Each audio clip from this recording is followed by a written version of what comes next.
എല്ലാവർക്കും നമസ്കാരം. മൈ സ്റ്റാർട്ടിലേക്ക് സ്വാഗതം. ചോതി നക്ഷത്രക്കാർക്ക് ഈ വരുന്ന ജൂലൈ 2024 എങ്ങനെയാണ് നമുക്ക് നോക്കാം.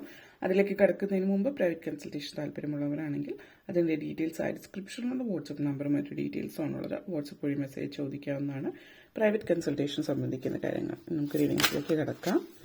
ചോതി നക്ഷത്രക്കാർക്ക് ഈ വരുന്ന ജൂലൈ 2024 എങ്ങനെയാണ് നോക്കാം. നിങ്ങൾക്ക് ആദ്യത്തെ കാർഡ് തന്നെ വന്നിരിക്കുന്നത് ക്വീൻ ഓഫ് കപ്സ് എനർജിയാണ്. അതേപോലെ തന്നെ കിങ് ഓഫ് വോൺസ്, പിന്നെ death card and 6 of wands, Cavalier of swords, emperor energy. നിങ്ങളെ സംബന്ധിച്ചിടത്തോളം ക്യൂൻ ഓഫ് കപ്സ് എനർജി നിങ്ങളുടെ ലൈഫിൽ, അല്ലെങ്കിൽ നമ്മൾ പൊതുവെ എല്ലാവരും ജീവിതത്തിൽ ഒത്തിരി കാര്യങ്ങൾ ആഗ്രഹിക്കുന്നുണ്ടാവും, ഒത്തിരി കാര്യങ്ങൾ നേടാനും ഒക്കെ. ഈ ഒരു സമയം എന്ന് പറഞ്ഞാൽ നിങ്ങളെ സംബന്ധിച്ചിടത്തോളം നിങ്ങളുടെ വിശ്വാസം നിങ്ങൾ കാത്തു സൂക്ഷിച്ചിട്ട് മുന്നോട്ടേക്ക് പോവുക. നിങ്ങൾ ആഗ്രഹിച്ച പോലെ പല കാര്യങ്ങളും നിങ്ങൾക്ക് നേടിയെടുക്കാനായിട്ട് പറ്റും എന്നുള്ളതാണ്. ഇവിടെ പറയാനുള്ള മറ്റു കാര്യം, നിങ്ങൾ ചിലപ്പോൾ നിങ്ങളൊരു നല്ല ജോലി ഉണ്ടാവും. കുടുംബ അന്തരീക്ഷത്തിൽ ബാഹ്യമായിട്ട് നോക്കുമ്പോൾ നല്ലൊരു കുടുംബജീവിതം, പുറത്തുനിന്ന് ഒരാൾ നോക്കുമ്പോൾ നല്ലൊരു ജീവിത സാഹചര്യമായിരുന്നിരിക്കാം. പക്ഷേ you are not getting enough respect, അതായത് നിങ്ങൾക്ക് വേണ്ടുന്നത്ര ബഹുമാനം നിങ്ങളുള്ളിടത്ത് കിട്ടുന്നില്ല. ഇപ്പോൾ ജോലിയിലാണെങ്കിലും നിങ്ങളുടെ ഒരു പൊസിഷൻ അനുസരിച്ചിട്ട് കിട്ടുന്ന, മറ്റുള്ളവർക്ക് കിട്ടുന്ന അതേ ലെവലിലുള്ള റെസ്പെക്റ്റ്, ബഹുമാനം നിങ്ങൾക്ക് കിട്ടുന്നുണ്ടാവില്ല. അത് കുടുംബത്തിനാണെങ്കിലും ചില വ്യക്തിത്വങ്ങൾ, നിങ്ങളുടെ ഫാമിലിയിലുള്ള മറ്റു വ്യക്തികളായിരിക്കും, അവരുടെ സാന്നിധ്യം അല്ലെങ്കിൽ മറ്റുള്ളവർ നിങ്ങൾക്ക് തരേണ്ട ഒരു ബഹുമാനം നിങ്ങളിലേക്ക് എത്തിക്കുന്നില്ല എന്നുള്ളൊരു കാര്യം ഇവിടെ സൂചിപ്പിക്കുന്നുണ്ട്. സോ അതായത് അമിതമായിട്ടുള്ള വാത്സല്യം, സ്നേഹം, അമിതമായിട്ടുള്ളൊരു കെയറോ അങ്ങനെയുള്ള കാര്യങ്ങളൊക്കെ കൊടുക്കുന്നു. അതായത് ഒരു വ്യക്തിയെ സ്നേഹിക്കുകയും അവരുടെ കെയർ ചെയ്യുകയൊക്കെ ചെയ്യുമ്പോൾ ചില സമയങ്ങളിൽ നമ്മൾ വിട്ടുപോകാറുള്ള കാര്യം എന്ന് വെച്ച് കഴിഞ്ഞാൽ നമ്മൾ അവരുടെ ഇഷ്ടത്തിനനുസരിച്ച് അവർക്ക് വേണ്ടിയിട്ട് കാര്യങ്ങൾ ചെയ്യുന്നുണ്ട്. ഇനി നിങ്ങളൊരു അച്ഛനോ അമ്മയോ മകളോ മകനോ സഹോദരനോ സഹോദരിയോ ഭാര്യ ഭർത്താവോ ആരുമായിക്കൊള്ളട്ടെ, നിങ്ങൾക്ക് വേണ്ടുന്ന ഒരു റെസ്പെക്റ്റ്, ആ ഒരു ബഹുമാനം ഏത് ബന്ധത്തിലും തന്നിരിക്കണം. ഇപ്പോൾ ചില ആളുകൾ, ഇപ്പോൾ കുട്ടികളായിരിക്കുമ്പോൾ കുട്ടികൾക്ക് ഒന്നും അറിയില്ല, അല്ലെങ്കിൽ കുട്ടികൾ ആ ഒരു ഇതിലാണ് എന്നുള്ള രീതിയിൽ കുട്ടികളോട് തീരെ ബഹുമാനം ഇല്ലാതെയാണ് പെരുമാറുന്നത്. അപ്പോൾ കുട്ടികളെ വേറെ നമുക്ക് അറിയാൻ പറ്റുക, ഒരു ഹെൽത്തി ആയിട്ടുള്ളൊരു ഫാമിലിയിലാണെങ്കിൽ എല്ലാവർക്കും അവരുടേതായ സ്ഥാനത്തിലുള്ളൊരു ബഹുമാനം നൽകേണ്ട അനിവാര്യതയുണ്ട്. അപ്പം അങ്ങനെ ലഭിക്കുന്നില്ല എങ്കിൽ നിങ്ങളത് യു ഹാവ് ടു ഡിമാൻഡ് ആ റെസ്പെക്റ്റ് എനിക്ക് അനിവാര്യമാണ് എന്നുള്ള രീതിയിൽ.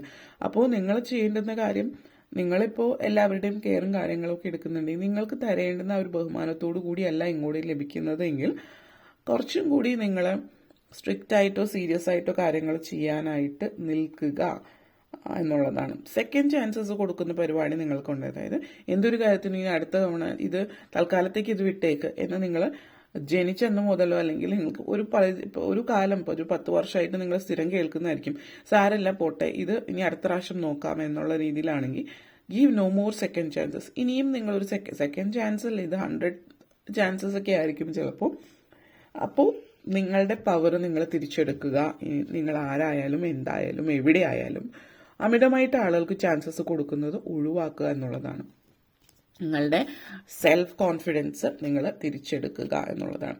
കിങ് ഓഫ് ഫോൺസ് എനർജിയാണ്. സോ ഈ ഒരു energy, king of phones energy എന്ന് പറയുമ്പോൾ നിങ്ങൾ വളരെയധികം റിസ്ക് എടുക്കാൻ ആഗ്രഹിക്കുന്ന ഒരു വ്യക്തിയായിട്ട് ഇവിടെ കാണിക്കുന്നുണ്ട്. അപ്പോൾ റിസ്ക് എടുക്കുന്നവരെ ജീവിതത്തിൽ വിജയിക്കുക എന്നുള്ളൊരു ചിന്തയിലേക്ക് വരുന്നുണ്ട്.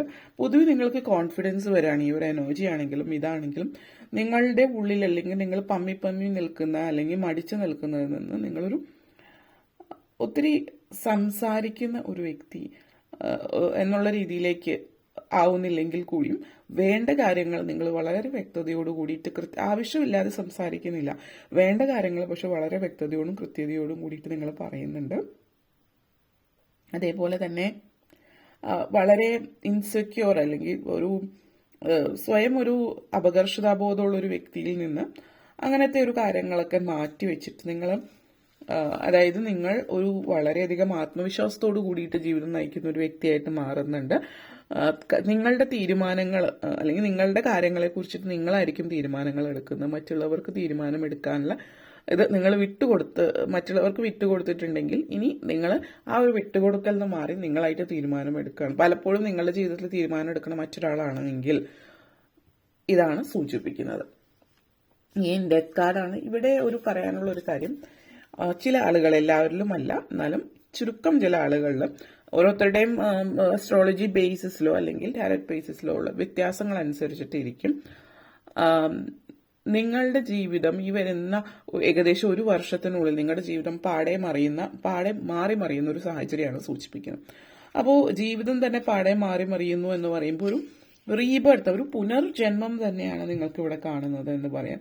നിങ്ങൾ ഇതുവരെ ഉണ്ടായിരുന്ന ഒരു ജീവിതത്തിൽ നിങ്ങൾ അമിതമായിട്ട് ചിലപ്പോൾ ഫിസിക്കൽ വേൾഡിൽ, അല്ലെങ്കിൽ മെറ്റീരിയലിസ്റ്റിക് ആയിട്ടുള്ള കാര്യങ്ങൾ, സമ്പത്ത്, സ്വത്ത്, അങ്ങനെയുള്ള കാര്യങ്ങൾ, അല്ലെങ്കിൽ ആത്മീയമായിട്ടുള്ളതുമായിട്ട് ബന്ധപ്പെടുത്താതെയുള്ള പണം, വീട്, അങ്ങനെയുള്ള കാര്യങ്ങൾക്ക് അങ്ങനെയുള്ള കാര്യങ്ങളെല്ലാം നമ്മുടെ ആവശ്യമുള്ള കാര്യങ്ങളായിട്ട് കരുതാതെ അതിനെല്ലാം ആവശ്യത്തിൽ കവിഞ്ഞ് പ്രത്യേകതകൾ കൊടുക്കുന്ന ഒരു സാഹചര്യത്തിൽ നിന്ന് മാറി നിങ്ങൾ കുറച്ചുകൂടി ഒരു സ്പിരിച്വൽ ആവുകയാണ്. നിങ്ങളുടെ സ്വപ്ന സാക്ഷാത്കാരം എന്നുള്ള രീതിയിൽ തീർച്ചയായിട്ടും പല കാര്യങ്ങൾ ഇതുവരെ നേടി വീണ്ടും വീണ്ടും നേടാനുള്ള ഒരു ത്വര നിങ്ങളുടെ ഉള്ളിലുണ്ട്. അപ്പോൾ കാര്യങ്ങൾ നേടുന്നതും ആഗ്രഹിക്കുന്നത് തെറ്റാണ് എന്നുള്ളതല്ല ഇവിടെ ഉദ്ദേശിക്കുന്നത്. ആ മെന്റാലിറ്റിയിലുള്ള ചേഞ്ചാണ്. ഇതാണ് എല്ലാം. ഇപ്പൊ നമ്മൾ പറയും പണം എനിക്കൊന്നുമല്ല എന്ന് ചില ആളുകൾ പറയുന്നുണ്ട്, അല്ലെങ്കിൽ പണത്തിന് ഞാൻ പ്രാധാന്യം കൊടുക്കുന്നില്ല എന്നുള്ളത് തെറ്റായ ഒരു വാചകമാണ്. പണത്തിന് പ്രാധാന്യം കൊടുക്കേണ്ട ആവശ്യം, എല്ലാത്തിനും അതിൻ്റെതായിട്ടുള്ള പ്രാധാന്യമുണ്ട്. പക്ഷേ പണമാവരുത് എല്ലാം എന്നുള്ളതാണ്. അപ്പോൾ നിങ്ങൾ പണിയെടുക്കുന്നതിന് കൃത്യമായിട്ടുള്ള ശമ്പളം നിങ്ങൾക്ക് കിട്ടിയിരിക്കണം. അപ്പോൾ ചില ആളുകൾ ചിലയിടങ്ങളിലൊക്കെ പോകുമ്പോൾ നിങ്ങൾ സ്വയം ചിന്തിച്ച് നോക്കുക. നിങ്ങൾക്ക് പണത്തിന് വളരെയധികം പ്രാധാന്യമാണ്, പക്ഷെ നിങ്ങളുടെ സർവീസുകൾ നിങ്ങൾ കൃത്യമായിട്ട് പണം വാങ്ങിക്കുന്നുണ്ടാവും. നിങ്ങൾ ജോലി ചെയ്താൽ പണം കിട്ടണം.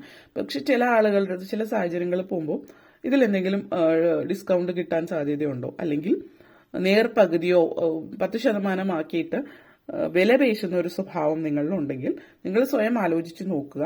നിങ്ങൾക്ക് പറ്റാത്തിടമാണ് എങ്കിൽ നിങ്ങൾ അവിടെ പോകാതിരിക്കുക. ഇത് എനിക്ക് അഫോർഡ് ചെയ്യാൻ പറ്റില്ല എന്ന് പറഞ്ഞ് പോകുന്ന ഒരു അന്തസ്സ് കാണിക്കുക. അല്ലാതെ പക്ഷം മറ്റുള്ളവരെ കൊച്ചാക്കി കാണിക്കുന്ന ഒരു രീതി നിങ്ങളിലുണ്ട് എങ്കിൽ അത് മാറ്റുക എന്നുള്ളതാണ്.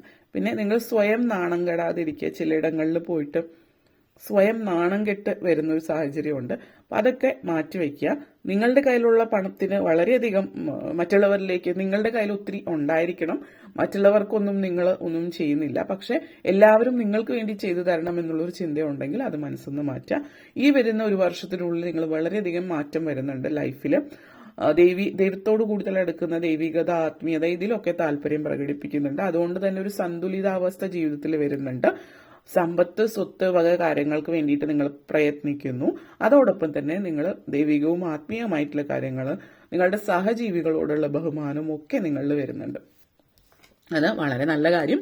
അതേപോലെ തന്നെ 6 ഓഫ് ഫോൺസ് എനർജിയാണ്. അപ്പോൾ ഈ ഒരു 6 ഓഫ് ഫോൺസ് എനർജി നിങ്ങളെ സംബന്ധിച്ചിടത്തോളം പറയുകയാണെങ്കിൽ സക്സസ് ആണ്, വിക്ടറിയാണ് ജീവിതത്തിൽ. പബ്ലിക് റെക്കഗ്നിഷൻ കാണിക്കുന്നുണ്ട്. മറ്റുള്ളവരെ പേര് കേൾപ്പിക്കുക, നല്ല പേര് കേൾപ്പിക്കുക, മറ്റുള്ളവരാൽ അറിയപ്പെടുക. പുതിയ ജോലിക്കുള്ള അവസരം വരുന്നുണ്ട്. ഇപ്പോൾ പുതിയ ജോലിക്ക് വേണ്ടി ശ്രമിക്കുന്നവരാണെങ്കിൽ പുതിയ ജോലിയിലേക്ക് പോകുന്ന സാഹചര്യമുണ്ട്. അതേപോലെ ചില ആളുകളെ സംബന്ധിച്ച് നിങ്ങൾക്കൊരു ടൈറ്റിൽ കിട്ടും. ടൈറ്റിൽ എന്ന് പറയുമ്പോൾ നിങ്ങൾ എന്തെങ്കിലും കാര്യം പഠിച്ചിട്ട് ഇപ്പോൾ നിങ്ങൾ മെഡിക്കൽ ഡോക്ടർ ആവാൻ വേണ്ടിയിട്ട് പഠിക്കുകയായിരിക്കും. അപ്പോൾ നിങ്ങൾക്ക് പഠിച്ചു കഴിയുമ്പോൾ, പാസ്സായി കഴിയുമ്പോൾ നിങ്ങൾക്ക് ഇനി പേര് ഡോക്ടർ എന്നുള്ളൊരു പേര് വയ്ക്കാനായിട്ട് പറ്റുന്നുണ്ട്. അതേപോലെ ഇനി നിങ്ങൾ PhD അല്ലെങ്കിൽ ഡോക്ടറേറ്റ് എടുത്തിട്ടുള്ളൊരു വ്യക്തിയാണെങ്കിൽ നിങ്ങളുടെ ഔദ്യോഗികമായിട്ടുള്ള കാര്യങ്ങളിൽ നിങ്ങൾക്ക് ഉപയോഗിക്കാവുന്ന പേരാണ് ഡോക്ടർ എന്ന് വെച്ചിട്ട് നിങ്ങളുടെ പ്രൊഫഷണൽ ഫീൽഡിൽ ആ ഒരു പേര് നിങ്ങൾക്ക് ഉപയോഗിക്കും. പ്രൊഫഷണൽ ആയിട്ടുള്ള കാര്യങ്ങൾ പറയുമ്പോൾ ആ ഒരു പേര് നിങ്ങൾക്ക് ഉപയോഗിക്കാം. അല്ലെങ്കിൽ പ്രൊഫസർ ആവുന്നുണ്ടാവും. നിങ്ങൾ പ്രൊഫസർ എന്നുള്ളത് നിങ്ങളുടെ ഒരു ടൈറ്റിൽ, അല്ലെങ്കിൽ വേറെ എന്തെങ്കിലുമൊക്കെ ഒരു ടൈറ്റിൽ നിങ്ങൾക്ക് ലഭിക്കുന്നുണ്ടാവാം. അപ്പോൾ ആ ഒരു കാര്യം, ഇപ്പോൾ ആക്ടേഴ്സോ അതുപോലുള്ള മേഖലകളിലുള്ളവർക്ക് അവരുടേതായിട്ടുള്ള ടൈറ്റിൽ, അല്ലെങ്കിൽ പത്മശ്രീ അതുപോലുള്ള കാര്യങ്ങളോ ആയിരിക്കാം. ഓരോരുത്തർക്കും ചെറുതോ വലുതോ ആയിട്ടുള്ള രീതിയിലാവാം. നിങ്ങൾ ഏത് മേഖലയിലാണ് എന്നതിനനുസരിച്ചിട്ടും ഇരിക്കും. എന്തായാലും ഒരു സെലിബ്രേഷൻ വരുന്നുണ്ട് എന്നുള്ളതാണ് സൂചിപ്പിക്കുന്നത്. നെക്സ്റ്റ് വന്നിട്ട് കെവലിയർ ഓഫ് സോർട്സ് എനർജിയാണ്. സോ ഈ ഒരു energy, cavalier of sorts energy എന്ന് പറയുമ്പോൾ വളരെയധികം എനർജറ്റിക് ആയിരിക്കും നിങ്ങൾ വരുന്ന സമയങ്ങളിലൊക്കെ.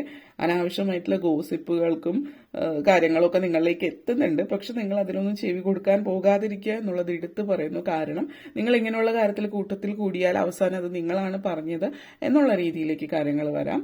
യാത്രകൾ എൻജോയ് ചെയ്ത് മുന്നോട്ടേക്ക് പോവാം. ഇൻട്രസ്റ്റിംഗ് ആയിട്ടുള്ള ആളുകളും ഒക്കെ ആയിട്ട് ചേർന്ന് യാത്രകൾ പോകാൻ പറ്റുന്നുണ്ട്. അപ്പോൾ നിങ്ങൾക്ക് ഇൻട്രസ്റ്റ് ഉള്ള വ്യക്തികളുമായിട്ട് ചേർന്നിട്ട് നിങ്ങളുടെ ചിന്താഗതിക്ക് ഒത്തുവരുന്ന രീതികൾ നിങ്ങൾ ജീവിത വിജയം നേടുന്ന ഒരു സമയമാണ് മുന്നോട്ടേക്ക്. ജീവിത വിജയം എന്ന് പറയുമ്പോൾ നിങ്ങൾ അതിൽ മാത്രം ഒഴുകി നിൽക്കുന്നതല്ല, മറ്റുള്ള സോഷ്യൽ, പേഴ്സണൽ, പ്രൊഫഷണൽ, സ്പിരിച്വൽ എല്ലാ തരത്തിലുള്ള നിങ്ങളുടെ ജീവിതത്തിലെ മേഖലകളിലും നിങ്ങൾ വിജയം നേടുന്നതായിട്ടാണ് കാണിക്കുന്നത്. അത് ഒത്തിരി സന്തോഷം തരുന്ന കാര്യമാണ്. എംപറർ എനർജിയാണ്. വളരെ ഉന്നത സ്ഥാനത്തേക്ക് എത്താനുള്ള ഒരു സാഹചര്യമുണ്ട്. അപ്പോൾ വിദ്യാർത്ഥികളെ സംബന്ധിച്ചിടത്തോളം വിദ്യാഭ്യാസ കാലഘട്ടം നല്ല രീതിയിൽ പൂർത്തിയാക്കുകയും മുന്നോട്ടേക്ക് ഈ വരുന്ന ഒരു വർഷത്തിനുള്ളിൽ നിങ്ങൾ പല കാര്യങ്ങളും ജീവിതത്തിൽ സംഭവിക്കുന്നതായിട്ട് കാണിക്കുന്നുണ്ട്. അതേപോലെ പ്രൊഫഷണൽ ഫീൽഡിൽ ഉന്നതി കാണിക്കുന്നുണ്ട്. ഹയർ പൊസിഷനിലേക്ക് എത്താൻ പറ്റുന്നുണ്ട്. പൊളിറ്റിക്സിലോ സിനിമാ മേഖലയിലോ ഉള്ളവർക്കും അതേപോലെ നിങ്ങളുടെ പൊസിഷനിൽ ഉയർന്ന ഒരു ലെവലിലേക്ക് എത്താനുള്ള ഒരു സാഹചര്യവും ഇവിടെ സൂചിപ്പിക്കുന്നുണ്ട്. അപ്പോൾ ഇത്രയും കാര്യങ്ങളാണ് പറയാനുണ്ടായിരുന്നത്. നിങ്ങൾക്ക് ഈ വീഡിയോ ഇഷ്ടപ്പെട്ടുവെങ്കിൽ ലൈക്ക് ചെയ്യാനും ഷെയർ ചെയ്യാനും കമന്റ് ചെയ്യാനും സബ്സ്ക്രൈബ് ചെയ്യാനും മറക്കരുത്. അതുപോലെ താഴെ ബെല്ലൈക്കൻ കൂടി ക്ലിക്ക് ചെയ്യുമെങ്കിൽ മാത്രമേ മുന്നോട്ടേക്കുള്ള വീഡിയോസ് നിങ്ങൾക്ക് ലഭിക്കുകയുള്ളൂ. അപ്പോൾ ഈ വീഡിയോ കണ്ടിരുന്ന എല്ലാവർക്കും നന്ദി, നമസ്കാരം.